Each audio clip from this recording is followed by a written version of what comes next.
Assalamualaikum warahmatullahi wabarakatuh. Perkenalkan, nama saya Siva Alia Rahma, NPM 204-10036 dari kelas 3A Pendidikan Bahasa dan Sastra Indonesia Universitas PGRI Semarang. Baik, di sini saya akan menjelaskan materi tentang yang pertama, pentingnya pemahaman lintas budaya, yang kedua, variasi budaya komunikasi, yang ketiga, jenis-jenis konteks budaya komunikasi, dan yang keempat, pendapat kita mengenai hubungan bahasa dan budaya. Materi yang pertama yaitu pentingnya pemahaman lintas budaya.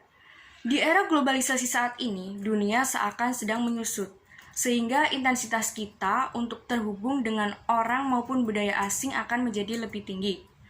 Apabila dihubungkan dengan keinginan kita untuk mewujudkan world class university, maka interaksi kita dengan orang dan budaya asing akan menjadi semakin lebih sering, baik itu melalui kerjasama akademik maupun penelitian bersama, dan yang paling intens adalah apabila kita melakukan tugas belajar ke luar negeri.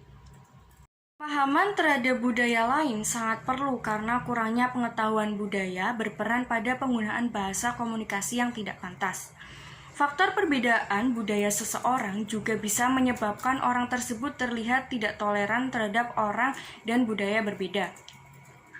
Kita juga harus memahami bahwa perbedaan-perbedaan individu itu penting, namun ada asumsi-asumsi dan pola-pola budaya mendasar yang berlaku secara universal. Sebelum berupaya untuk memahami budaya orang lain, pemahaman atas nilai-nilai budaya sendiri merupakan prasyarat kita untuk mengidentifikasi dan memahami nilai-nilai budaya lain. Pemahaman terhadap orang lain secara lintas budaya dan antar pribadi adalah suatu usaha yang memerlukan keberanian sekaligus kepekaan.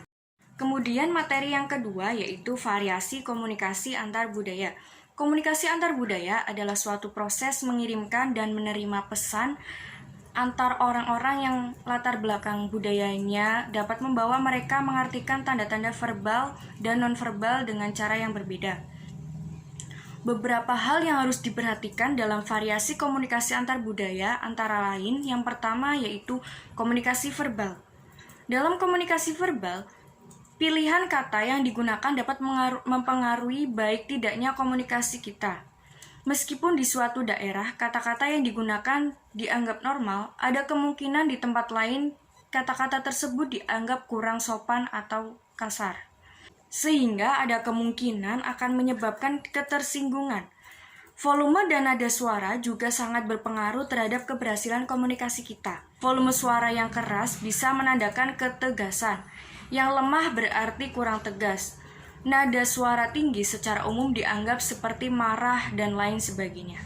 Variasi komunikasi antar budaya yang kedua yaitu nonverbal. Tidak kalah menentukan dalam keberhasilan berkomunikasi adalah komunikasi nonverbal. Pada saat kita berkomunikasi dengan orang lain, harus diperhatikan ruang pribadi. Beberapa kebudayaan tidak suka apabila kita berbicara terlalu dekat jaraknya, sementara orang lain lebih suka kalau kita saling berdekatan. Yang kedua, sentuhan. Sentuhan di beberapa bagian tubuh merupakan penghinaan bagi beberapa budaya. Sentuhan antara lelaki dan perempuan juga harus diperhatikan. Yang ketiga, yaitu ekspresi wajah. Bisa menunjukkan emosi kita. Yang keempat, yaitu kontak mata. Orang-orang berkebudayaan barat lebih menginginkan kita untuk menatap mata mereka apabila sedang berbicara. Yang kelima, yaitu sikap tubuh, termasuk cara kita duduk, posisi tangan ketika kita berbicara, dan lain-lain.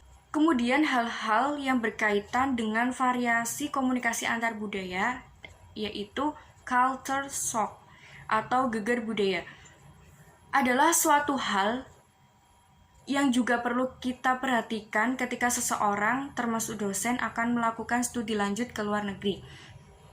Geger budaya sering menjadi batu sandangan seorang dosen ketika sedang melaksanakan tugas belajar ke luar negeri.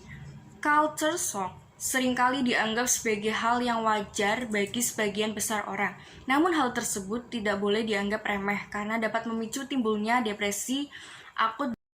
Culture shock sangat berkaitan dengan keadaan di mana ada kekhawatiran dan galau berlebih yang dialami orang-orang yang menempati wilayah baru dan asing. Biasanya orang yang mengalami culture shock adalah mereka yang relatif labil dan beradaptasi. Keadaan lingkungan yang berbeda dengan yang biasanya terdapat di tanah air, seperti lingkungan rumah, jenis makanan yang berbeda, suasana kampus dan perkuliahannya, pergaulan dengan orang-orang yang tidak sesuai harapan dikenal menjadi salah satu faktor penyebab timbulnya gejala culture shock. Biasanya, para pengamat membagi 4 tahapan timbulnya culture shock, yaitu diantaranya the honeymoon phase atau fase bulan madu. Dalam fase ini, orang-orang sedang melakukan studi lanjut di luar negeri biasanya akan merasa bahagia setibanya di negara yang baru, apalagi negara yang belum pernah mereka kunjungi sebelumnya. Biasanya semua hal yang baru terasa menarik dan menyenangkan. Yang kedua yaitu the crisis phase atau fase krisis. Dalam fase ini, perbedaan di negara baru mulai terasa tidak pas atau membosankan.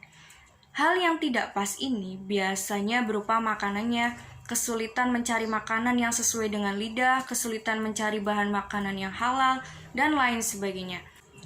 Bahasa yang susah dimengerti, terutama di negara yang tidak berbahasa Inggris. Pergaulan dengan lingkungan yang baru, serta kebiasaan-kebiasaan baru, serta memulai kesepian karena jauh dari kerabat. Dalam fase ini, sering sekali terjadi benturan-benturan seperti yang dianalogikan dengan 2 gunung es bertabrakan di atas. Yang ketiga yaitu the adjustment phase atau fase penyesuaian. Fase ini sangat penting karena sukses tidaknya kita melewati masa gegar budaya tergantung dari kemampuan kita untuk melakukan penyesuaian. Dalam fase ini diharapkan seorang dosen yang sedang melakukan studi lanjut sudah mulai biasa berinteraksi dengan lingkungan di negara baru dan mencari jalan untuk melakukan penyesuaian. Yang keempat yaitu biculture phase atau fase dwi budaya.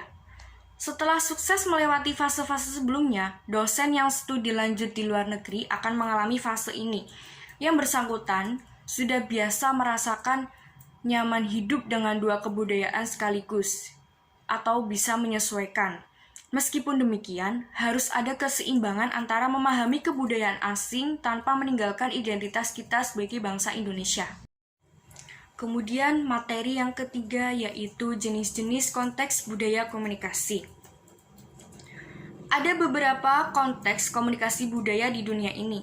Masing-masing jenis harus kita ketahui sehingga kita tidak terhindar dari konflik hanya karena salah menangkap makna komunikasi dari orang yang mempunyai budaya komunikasi lain. Ada 2 jenis budaya dalam berkomunikasi, yaitu high culture context dan low culture context. Kedua jenis konteks berkomunikasi tersebut dapat diterangkan sebagai berikut. Yang pertama yaitu high context culture atau budaya dengan konteks yang tinggi. Budaya ini sangat bergantung pada isyarat nonverbal dan harus dalam komunikasi. Apa yang disampaikan belum tentu maknanya seperti apa yang terungkapkan. Dalam budaya Jawa, hal yang seperti ini sangat sering digunakan. Orang berkomunikasi dengan sanepa, isyarat mata, bahasa tubuh, dan lain-lain. Kemudian yang kedua yaitu low context culture atau budaya dengan konteks rendah. Budaya yang ini sangat bergantung pada kata-kata untuk menyampaikan makna dalam komunikasi. Apa yang disampaikan, maknanya dengan ucapan verbal. Oleh karena itu, biasanya orang dengan budaya seperti ini akan betul-betul memperhatikan apa yang dibicarakan oleh lawan bicaranya. Kemudian materi yang terakhir yaitu pendapat kita mengenai hubungan bahasa dan budaya. Hubungan antara bahasa dan kebudayaan merupakan hubungan yang subordinatif. Suatu bahasa berada di bawah lingkup kebudayaannya. Di samping itu, ada pendapat lain yang menyatakan bahwa bahasa dan kebudayaan mempunyai hubungan yang koordinatif, yakni hubungan yang sederajat, yang kedudukannya sama tinggi. Menurut saya, mengenai hubungan bahasa dan budaya itu saling berkesinambungan atau memiliki kedudukan yang sama tinggi. Baik, itulah materi tentang pemahaman lintas budaya yang dapat saya sampaikan. Kurang lebihnya mohon maaf. Wabillahi taufiq walhidayah. Wassalamualaikum warahmatullahi wabarakatuh.